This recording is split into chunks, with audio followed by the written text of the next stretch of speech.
मां ने पूछा किनका संग करें? भगवान बोले जिनमें ये 5 लक्षण दिखाई दें उनका संग करो।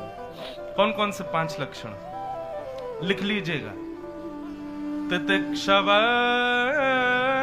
कारुणिका सुहृदः सर्वदेहिना अजात शत्रवः शांता साधव साधुभूषणा। साधव साधुभूषणा। वैसे मैंने इतनी कथाएं करके और अनुभूति में एक बात तो मैं ले आया कि ये 5 लक्षण मेरे को तो देखने को मिले नहीं किसी में। आपको भी जब मैं बताऊंगा तो आप भी कह देंगे, मोहर लगा देंगे, महाराज जी ये लक्षण वास्तव में नहीं है किसी के अंदर। सबसे पहला लक्षण सहनशीलता, सहन करने की ताकत।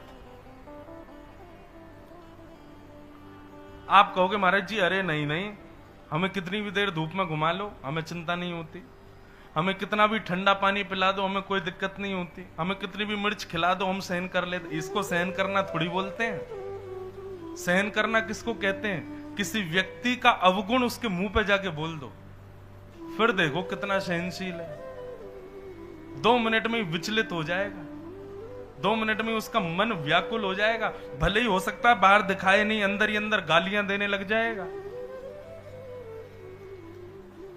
कई लोग मंदिर जाते हैं तो मैंने देखा वो कान पकड़ते हैं मंदिर जाके, ऐसे करते हैं। क्यों? उसके पीछे एक कारण तो यह है कि देखी दिखाई चीज करना। किसी और को उन्होंने देख लिया कान पकड़ते हुए, तब से वो भी पकड़ने लगे कि भाई मंदिर में जाके कान पकड़ना चाहिए। परंतु इसका वास्तविक अर्थ यह है कि हे नाथ, हमने कितने पाप किए, कितने दूषित काम किए, आपको सब पता है, सबके लिए क्षमा। मैं कामी, क्रोधी, लोभी, मोही, ईर्षा, द्वेष, अभिनिवेश, अहंता, ममता, चिंता, ये सब मेरे अंदर है नाथ, सबके लिए मुझे क्षमा करना। भगवान के सामने जाके हम अपनी वास्तविकता को स्वीकार करते हैं, इसलिए क्षमा मांगते हैं। हाथ जोड़ना भी एक प्रकार का क्षमा ही है। परंतु उसी व्यक्ति के बाहर आने पर आप उसके अवगुण उसको बता दो। भाई कुछ भी कहो, तुम ना थोड़े से ना लोभी जैसे हो, तुम्हारा लोभी जैसा स्वभाव है, तुम थोड़े से ना हमको ईर्ष्यालु लगते हो, मेरी उपलब्धि से तुमको ईर्ष्या होती है। आप इतना कहोगे नहीं कि सामने वाला व्यक्ति विचलित हो जाएगा, क्रोध में भर जाएगा, दिख जाएगी कितनी सहनशीलता है। नहीं है सहनशीलता। लेकिन भगवान कह रहे हैं मां जिसमें सहनशीलता हो उसका संग करो। दूसरा गुण कारुणिका, मतलब दया। जिसके अंदर दया हो सबके प्रति, उसका संग करो। तीसरा गुण सुहृदः सर्वदेही नाम, सबका भला चाहने वाला हो। केवल मैं, मेरे बच्चे और मेरा परिवार खुश रहे इसी में ही सीमित ना रहे, सब खुश हों, इस बात में जो रहता हो।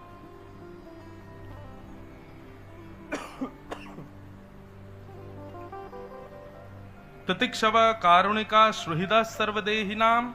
और चौथा लक्षण अजात शत्रु, किसी को भी अपना शत्रु ना मानता हो, किसी से भी शत्रुता ना रखता हो।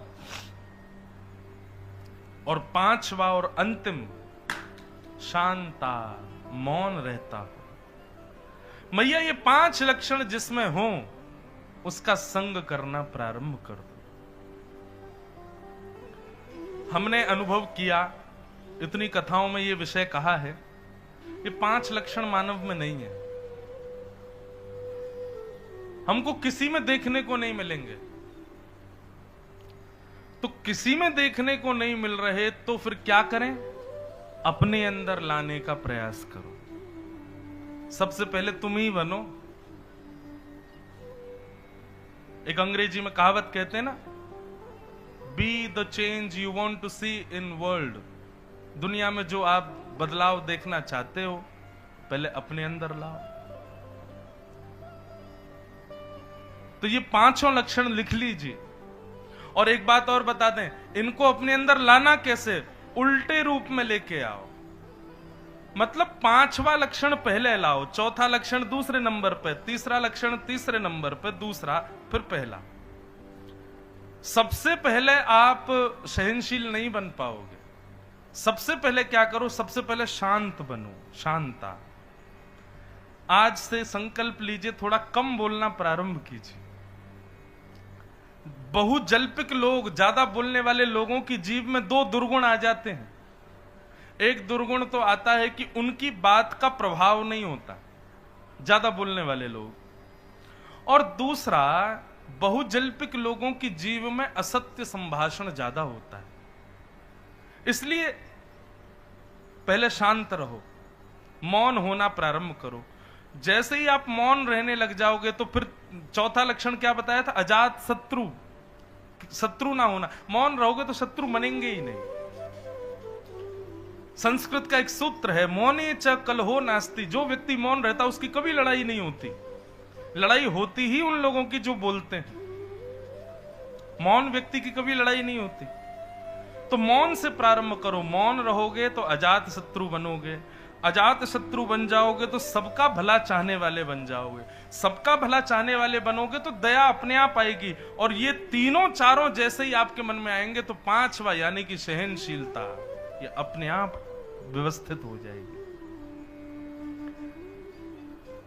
अभी हम 5 वर्ष बाद भरतपुर आए हैं। जिनके घर रुके हैं और जो लोग भी हमसे मिलते हैं वो सब कह रहे, महाराज जी आप बदले बदले लग रहे हो, आप कम बोल रहे हो, आप रिजर्व हो गए हो, अब आप ज्यादा ऊधम नहीं मचाते, अब आप शांत रहते हो, आप कम बोलते हो। भाई ये बदलाव मुझ में ही नहीं आएंगे। आप भी कथा सुनते रहो, आप भी ऐसे ही होते चले जाओगे। कथा जीवन को बदलती है तो मैंने अपने ऊपर ही देख लिया।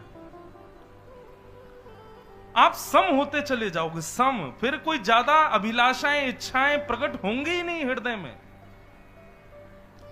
और सत्य बता रहे हैं, सम होने में जो जीवन जीने का सुख है ना, आपकी कोई ख्वाहिश नहीं, कोई अभिलाषा नहीं, कोई इच्छा नहीं, उसके बाद आप जीवन जियो। कथा तो ये बदलाव करेगी जीवन में। तो मौन रहने से प्रारंभ करो, धीरे धीरे सब अपने आप आता चला जाएगा। इस प्रकार बहुत सुंदर है पूरा कपिल देव संवाद, बहुत बड़ा है लेकिन उसको हम प्रणाम मात्र करते हैं। भगवान कपिल ने मां को सारे भाव सुंदर सुंदर बताए। एक भाव और कहें, मां ने पूछा कि मंदिर में भगवान के जब दर्शन करने जाएं तो दर्शन की विधा क्या होनी चाहिए, ये हमें बताओ। तब भगवान कपिल ने बहुत सुंदर भाव बताए, ध्यान से सुनिएगा। बोले, मां मंदिर में प्रवेश करते ही सबसे पहले भगवान के चरणों का दर्शन करो। और जब चरणों को भली भांति नेत्रों में बसा लो। अच्छा, कई मंदिरों में चरण दिखते ही नहीं ठाकुर। हमारे वृंदावन बिहारी लाल के तो एक ही चरण, साल में एक बार चरण दिखते हैं, अक्षय तृतीया पर। जगन्नाथपुरी जाओगे तो वहां पर भी ठाकुर जी के चरण नहीं दिखते। बड़े मंदिरों में इतने श्रृंगार हो जाते हैं कि ठाकुर जी के चरण श्रृंगार में ही ढक जाते हैं, मालाओं में, कहां से दिखे। तो क्या करें। तो बंधु, चरणों के प्रति नेत्र विराजमान करके, नेत्रों से चरणों की ओर देख के वहां भाव रखो कि ठाकुर जी के चरण हैं। और कैसे चरण हैं सुनो। संचिंतयेत् भगवतश्चरणारविंदम वज्रांकुशध्वज सरोरुह लांछनाट्यम उत्तुंग रक्त विलसन नख चक्रवाल ज्योत्स्ना विराहत महत हृदयांधकार। अच्छा, एक प्रश्न करें, कभी भगवान यदि प्रत्यक्ष आपके सामने प्रकट हो गए तो आप उनको पहचानोगे कैसे, बताओ। कोई आइडेंटिफिकेशन है आपके पास कि ये भगवान है? सब कहेंगे मोर मुकुट पहन के आएंगे, बैजंती माला पहन के आएंगे, ऐसे त्रिभंग लली लो मैं बन के आ जाऊं अभी पीछे से, मैं वो मुकुट पहने आऊं, बैजंती माला ऐसे खड़े हो जाऊं। स्वरूप तो कोई भी धारण कर सकता है। आप कहोगे सांवले से होंगे, आजकल खूब रंग लगा के। महाराज बिल्कुल ऐसा एक जगह कहा मैंने झांकी देखी, मेरे को विश्वास ही नहीं हुआ कि श्रीनाथ जी नहीं है, और वो कोई बालक ही था। थोड़ी देर में जब हिला तब पता चला कि अरे ये तो कोई बालक है। ऐसे ऐसी टेक्नोलॉजी रंग आ गए हैं कि महाराज आप भेद बता ही नहीं सकते। प्रत्यक्ष ठाकुर जी कभी आपके सामने आ गए, कैसे पहचानो? कोई प्रमाण है आपके पास? कोई पहचान है आपके पास?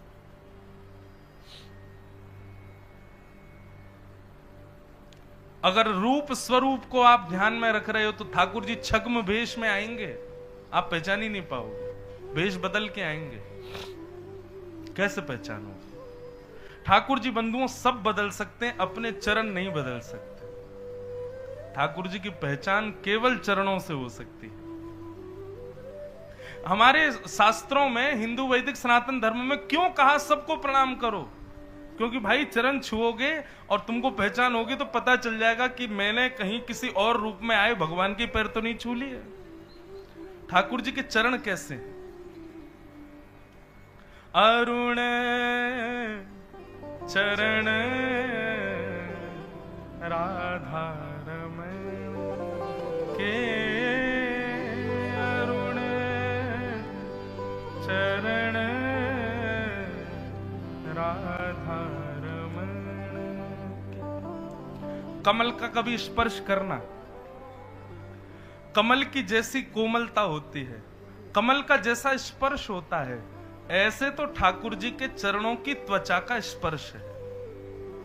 हमें भी कभी स्पर्श तो मिले नहीं, लेकिन अनुभूति जो यहां बताई गई पहचान, उससे आधार पर आपको बता रहे। कमल का जैसा स्पर्श होता है, कमल की पंखुड़ियों का, ऐसे ठाकुर जी के चरणों का स्पर्श है। दूसरा, आकृति कमल की जैसी है चरणों की। तीसरा, ठाकुर जी के जो नख हैं, चरण कमलों के नख, वो हमारे जैसे सामान्य नहीं है, उनमें से एक अद्भुत आभा प्रकट होती है। मानो ऐसा लगेगा कि कोई दिव्य प्रकाश उनमें से प्रकट हो रहा है, साधारण चरण नहीं है। और तीसरी पहचान, ठाकुर जी सामने खड़े हो, चरण देख के भी आप नहीं पहचान पाओ, तो यदि चरण उठाएंगे तो उनके पैर का तलवा यदि दिख गया तो उसमें चिन्ह बने होंगे, वज्र होगा, अंकुश होगा, ध्वजा होगा, गदा होगी, इस प्रकार के ठाकुर जी के चरणों में चिन्ह बने होंगे। और अंतिम और सबसे श्रेष्ठ, ठाकुर जी के चरण देखते ही आपके हृदय में जितने विकार, जितनी दूषित भावना, जितनी दूषित हमारी आदतें हैं, देखते ही सब नष्ट हो जाएंगे। समझ जाना ये ठाकुर जी। इसलिए हमारे यहां कहा गया, जिसको देखो पहले उसके चरण देख लो। क्या पता किसी रूप में, ना जाने किस रूप में तो हे नारायण मिल जाए, किस रूप में आ जाए ठाकुर जी।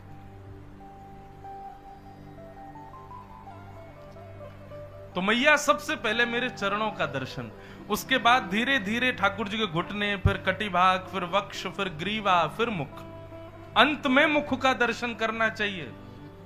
आज हमारी कही बात मान के बिहारी जी जाइए और जाति ऐसे ही दर्शन करना, पहले चरणों को ही देखना। कितने भी सुंदर बने खड़े हों, ठाकुर जी सुंदर श्रृंगार करते इसलिए ताकि भक्त आके पहले मेरे मुंह पे ही अटक जाए। आप भी आज चतुर बन के जाओ, सबसे पहले चरण ही देखना, उसके बाद फिर घुटने देखना, फिर कमर देखना, फिर वक्ष देखना, फिर ग्रीवा, फिर मुख देखना। आप कहेंगे इससे क्या होगा? आप जब मंदिर से बाहर आओगे, जब जब नेत्र बंद करोगे, तब तब वो स्वरूप आपको दिखेगा, वो हृदय से जा नहीं पाएगा स्वरूप। एक प्रकार का स्कैनिंग है ठाकुर जी की। अभी क्या होता है, हम दर्शन करके आए, भूल जाते हैं कैसे थे ठाकुर जी। इस प्रकार आप दर्शन करोगे, कभी नहीं भूल पाओगे कि ठाकुर जी का ये स्वरूप कैसा है। मैं तो खुद प्रैक्टिकल करके देखे। हम श्रीनाथ जी जितनी बार गए उतनी बार का भाव बता सकते हैं कि इस समय गए थे तब ठाकुर जी ने ऐसी पोशाक पहनी थी, ये माला थी, मुकुट ऐसा था, ये था, ये था, ये वहां का वातावरण था। क्यों? क्योंकि विधा ऐसी बताई गई, उस विधा के अनुसार दर्शन करोगे। अच्छा, एक और बात, मंदिर में कई लोग आंख बंद करके खड़े होते हैं, तो फिर मंदिर ही क्यों आए हो जब आंख ही बंद करनी है तो? लेकिन एक बात कहें, आंख बंद करने की विधा है, पर कैसे? पहले ठाकुर जी को दर्शन करो, दर्शन करके उस छवि को हृदयांगित करो, और फिर नेत्र बंद करके चेक करो कि दिख रहे हैं कि नहीं भीतर। नेत्र बंद करके देखो, ये स्वरूप जो बाहर है ये भीतर दिख रहा है कि नहीं।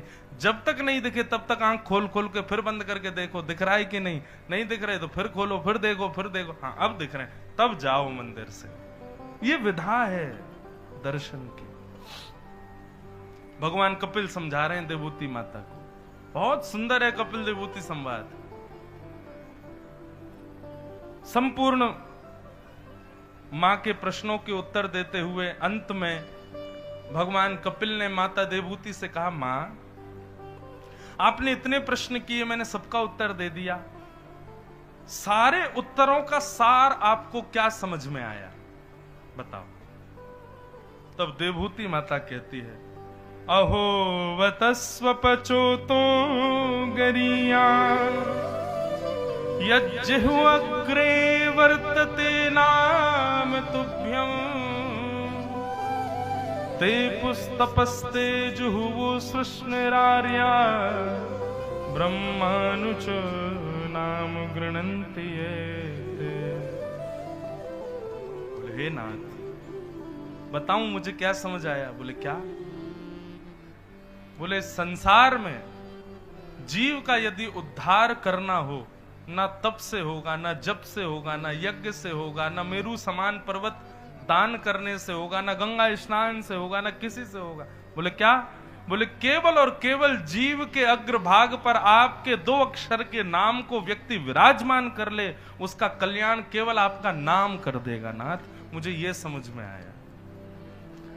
भगवान कपिल अपने आसन से खड़े हो गए। बोले मां बस यही सार है, हमारा नाम सर्व प्रकार के क्रिया साधन सबसे। बंधुओं आज मेरा इंटरव्यू हो रहा था कथा में आने से पहले, उन्होंने भी ऐसा ही कुछ प्रश्न किया, तो एक भाव आया मन में।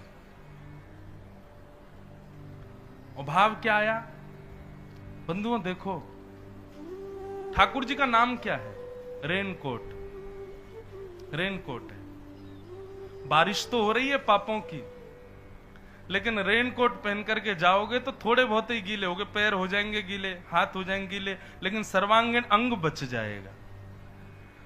इस घनघोर कलिकाल में आप पाप से बच नहीं सकते, चाहे आप कितने भी बड़े धर्मावलंबी हो, आपसे पाप हो ही जाएगा। कलयुग किसी ना किसी रूप में करवा देगा। लेकिन यदि आप नाम का आश्रय लेकर के रहोगे तो वर्षा कितनी भी तेज हो, आप थोड़े बहुत कहीं कहीं से गीले हो जाओगे, लेकिन सर्वांगीण अंग आपका सूखा रहेगा। इसलिए इस नाम रूपी रेनकोट को पहन करके रहो। ज्यादा साधन, ज्यादा नियम करने की आवश्यकता नहीं है, ज्यादा व्रत, ज्यादा तप, ज्यादा अनुष्ठान की आवश्यकता नहीं है। बस अनुष्ठान करना ही है, कुछ करना तो केवल इतना कर लीजिए कि ठाकुर जी के नाम को दिन भर मुख से बोलो, भगवत नाम उच्चारण होता रहे इस मुख से बस। जिस देश में, जिस वेश में, परिवेश में रहो, राधा रमण राधा रमण राधा रमण कहो। जिस रंग में, जिस ढंग में, जिस संग में रहो, राधा रमण राधा रमण राधा रमण कहो। जिस हाल में, जिस काल में, जिस ढाल में रहो, राधा रमण राधा रमण राधा रमण कहो। हर स्थिति में हरि को मत भूलो, बस ठाकुर जी को मत भूलो। सदा वो आपके स्मृति में बने रहें, चिंतन में बने रहें, बस यही स्थिति होनी चाहिए। हर स्थिति में भगवत स्मरण। हे प्रभु मुझे बता दो चरणों में कैसे आऊं। हे प्रभु मुझे बता दो चरणों में कैसे आऊं। माया के बंधनों से छुटकार कैसे पाऊं। माया के बंधनों से छुटकार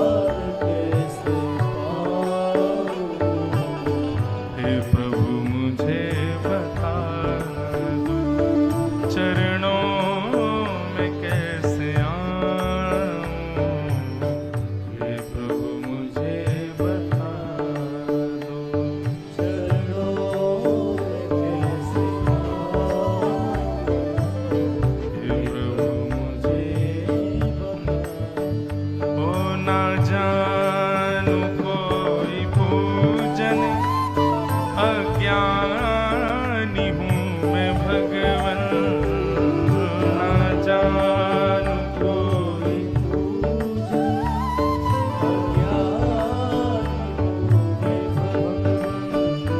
ना जानू कोई पूजन, अज्ञानी हूँ मैं भगवन। ना जानू कोई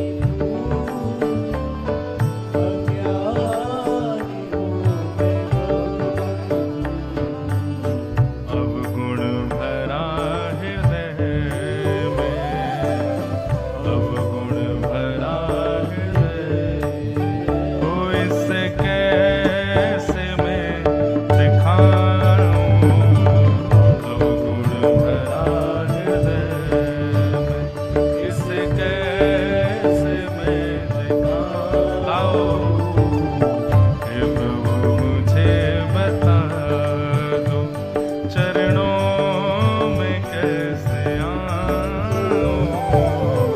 हे प्रभु मुझे बता दो, चरणों में कैसे आऊं।